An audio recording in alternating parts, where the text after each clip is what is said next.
नमस्कार मित्रों, कभी आपने सोचा है हमें जीवा के साथ साथ कान क्यों मिले हैं? तो आप कहेंगे सरल सी बात है, ताकि हम बात करने के साथ साथ सुनना भी सीखें। अब इसका एक तात्पर्य है। पहले मुझे बताइए कि स्वयं की प्रशंसा सुनना किस किस को अच्छा लगता है? आप सभी को अच्छा लगता है। तो यही सार है। यदि आप इन कानों से अपनी प्रशंसा सुनना चाहते हैं तो इस जुबान से दूसरों की प्रशंसा भी कीजिए। अब प्रशंसा के विषय में एक ज़रूरी बात आपको बताना चाहता हूँ।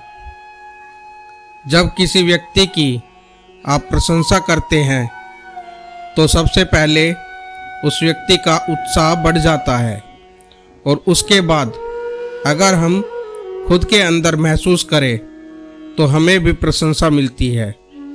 और एक बार हमारा मन यदि प्रसन्न है तो कोई हमारी प्रशंसा करे या ना करे, हमें कोई फर्क नहीं पड़ता।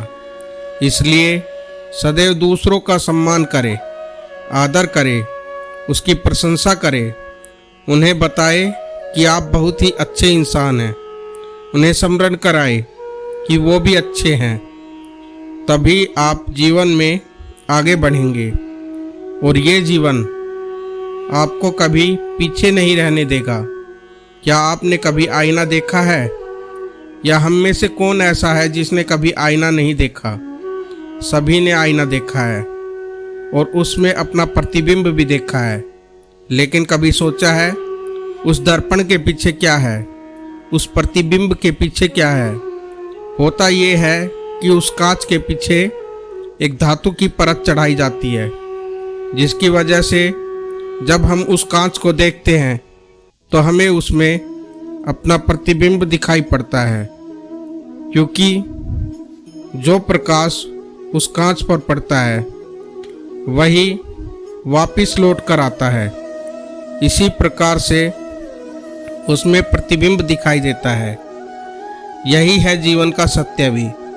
यदि हम अपना पूरा ध्यान अपने लक्ष्य की तरफ रखते हैं, अपना ध्यान इधर उधर नहीं भटकाते हैं, तो हम ना केवल अपना लक्ष्य पा लेते हैं, साथ में लोगों का मार्गदर्शन करने में सफल हो जाते हैं।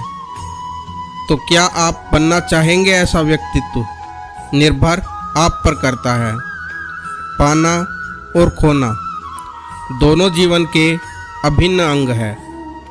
हम कुछ पाते हैं तो कुछ खोते हैं, कुछ सपने पूरे होते हैं तो कुछ सपने टूट भी जाते हैं। हर एक के जीवन में यही होता है। जब भी हम किसी से मिलते हैं तो हम कौन सी बातें करते हैं? हम वही बातें करते हैं जो हमने खोया है। हम खुद तो दुखी होते हैं, दूसरों को भी यही बातें करके दुखी करते हैं। इसे छोड़कर सकारात्मक बनिए।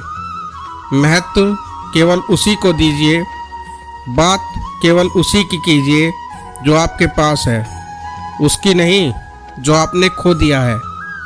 जो आपके पास है उसी के बारे में विचार कीजिए। जो आपके पास नहीं है उसके बारे में सोचकर दुखी रहने से कोई फायदा नहीं है। उसी की गिनती कीजिए जो आज आपके पास वर्तमान में है। श्री कृष्ण कहते हैं, सोच ये एक ऐसा सच है जो भविष्य में हमारे सामने सत्य बन जाता है, क्योंकि सोच ही वो बीज है जो सत्य रूपी पौधे को जन्म देती है। अब सोच यदि अच्छी है तो फसल भी अच्छी होगी। ये सोच सच बनकर सामने आती है। ये सोच कठोर सत्य है, क्योंकि सोच ही वो बीज है जो सत्य रूपी पौधे को जन्म देती है। अब सोचो, ये बीज यदि बबूल का हुआ तो ये छाया नहीं कांटे ही देगा। वही ये बीज यदि बरगद का हुआ तो ऐसे वृक्ष को जन्म देगा जो पीढ़ियों तक अनेक लोगों को छाया देगा, अनेक पक्षियों को घर देगा। उसी प्रकार ये सोच, यदि ये सोच छोटी हुई तो आपको समस्या ही देगी। यदि ये सोच बड़ी हुई तो आपको समाधान ही देगी। तो सोच समझकर अपनी सोच को चुनिए। यह सोच आपकी समस्या भी दे सकती है और समाधान भी दे सकती है। अब निर्णय आपका है कि आप क्या चुनेंगे, समाधान या समस्या। छोटी सोच या बड़ी सोच निर्भर आप पर करता है।